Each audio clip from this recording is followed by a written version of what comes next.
Hi friends, welcome back to my channel. Special dish ఏంటంటే రొయ్యల బిర్యానీ. దానికి కావాల్సిన పదార్థాలు చూద్దాం.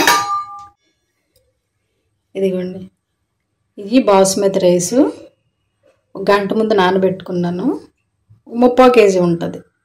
ఓకేనండి, దానికి కావాల్సిన పదార్థాలు చూపిస్తాను. 1 కేజీ రొయ్యలు. ఈ ఉప్పు పసుపు వేసి ఉడకబెట్టుకుని కొంచెం కారం వేసుకుని ఫ్రై చేసుకున్న రొయ్యలండి. ఓకేనా. ఇదిగో కొద్ది గరం మసాలా, ఎంత అవసరం లేదు, 1 స్పూన్ సరిపోతుంది.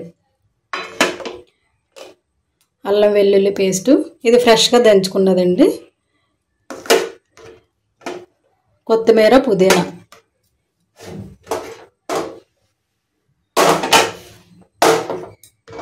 ఆయిల్, కొంచెం వెన్న కూడా వేసుకుంటే టేస్ట్గా ఉంటుంది.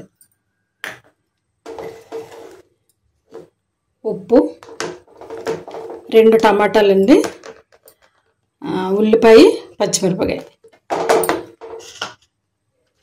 ఇందులో ఇది చూడండి, ఒక బిర్యానీ ఆకు, ఇందులో ఒక బండ పువ్వు, మరాఠీ మొగ్గ, 2 యాలకులు, ఒక నల్ల యాలకు, ఒక అనాస పువ్వు. ఓకేనండి, ఇప్పుడు ప్రాసెస్ చూద్దాం. స్టవ్ వెలిగించుకుని కళాయి పెట్టుకున్నాం. కళాయి వేడవ్వాలి. కళాయి వేడైంది కదా, ఆయిల్ పోసుకుందాం. ఇప్పుడు ముందుగా వెన్న వేసేసుకుందాం.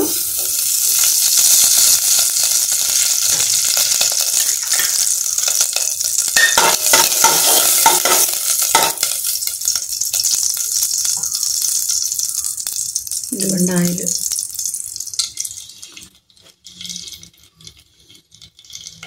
ఆయిల్ ఎక్కువ వేసుకుంటే మళ్ళీ అసలు రొయ్యలు కొంచెం ఫ్యాట్ కదండి, అందుకని కొంచెం తగ్గించుకుని వేసుకుంటేనే బాగుంటుంది టేస్ట్గా. ఓకేనా.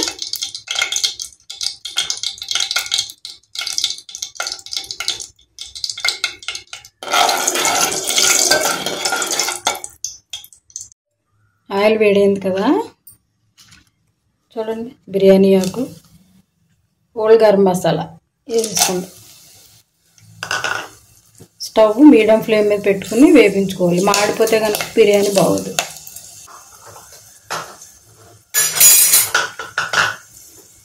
ఇదిగోండి, ఉల్లిపాయలు, పచ్చిమిరపకాయలు, టమాటాలు వేసేసుకుందాం.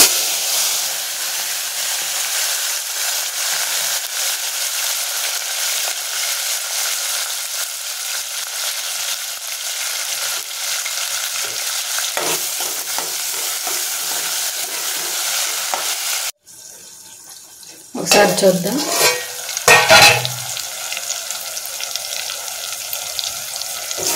చూడండి, వేడి కదా. ఇప్పుడు అల్లం వెల్లుల్లి పేస్ట్ తీసుకున్నాం కదా, ఇది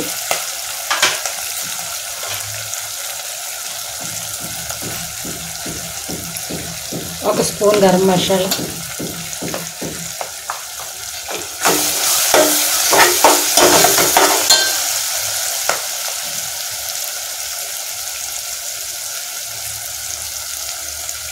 కొత్తిమీర, పుదీనా, ఇవి కూడా బాగా వేపుకోవాలి.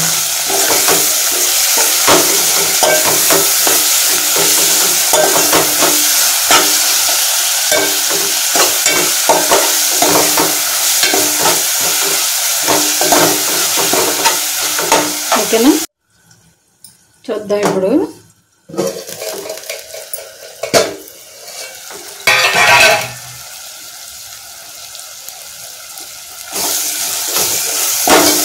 ఇలా వేగినాయి కదా,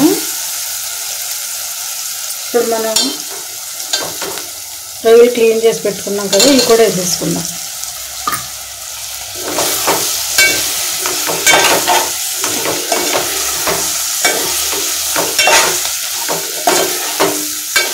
అంటే ఆల్రెడీ ఫ్రై చేసుకున్నాయి, కొంచెం ఈ మసాలాలను గట్ట వేగితే బిర్యానీ టేస్ట్ ఉంటుంది.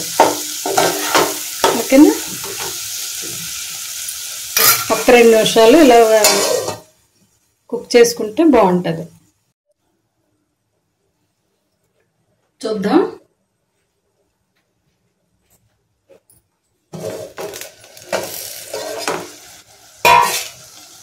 చూసారా? రైస్ కూడా వేసేసుకుందాం. రైస్ కూడా కొంచెం ఆయిల్లో లాగా వేగితే బాగుంటుంది, టేస్ట్గా ఉంటుంది.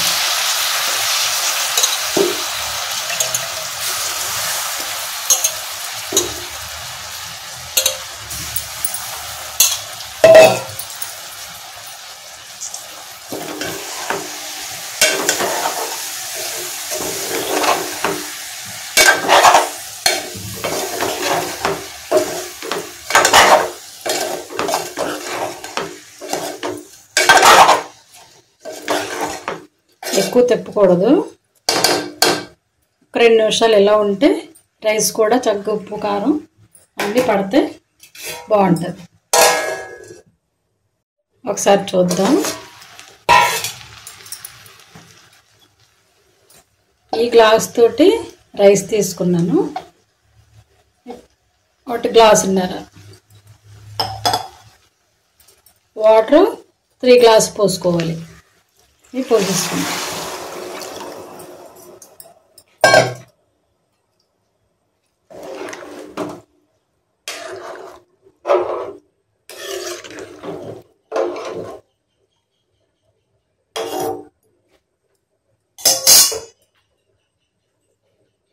ఆల్రెడీ రొయ్యల్లో ఉప్పు పసుపు వేసి ఉడకబెట్టుకున్నాం కదా, ఇప్పుడు రైస్ తగ్గట్టుగా సరిపోతుంది.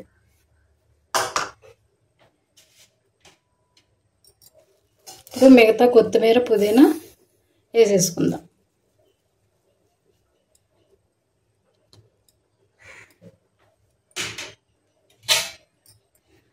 మూత పెట్టుకుని ఉడికించేసుకోవాలి. మన రొయ్యల బిర్యానీ ఎలా వచ్చిందో చూద్దాం. చూసారా ఎంత పొడి పొడిగా వచ్చిందో? ఇంతేనండి, సింపుల్. ఇప్పుడు స్టవ్ ఆఫ్ చేసుకుందాం.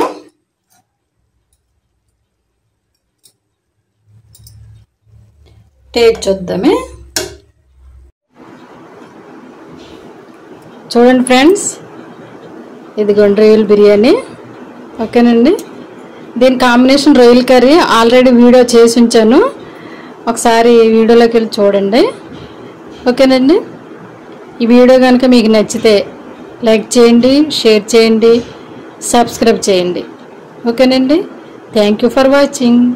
బాయ్.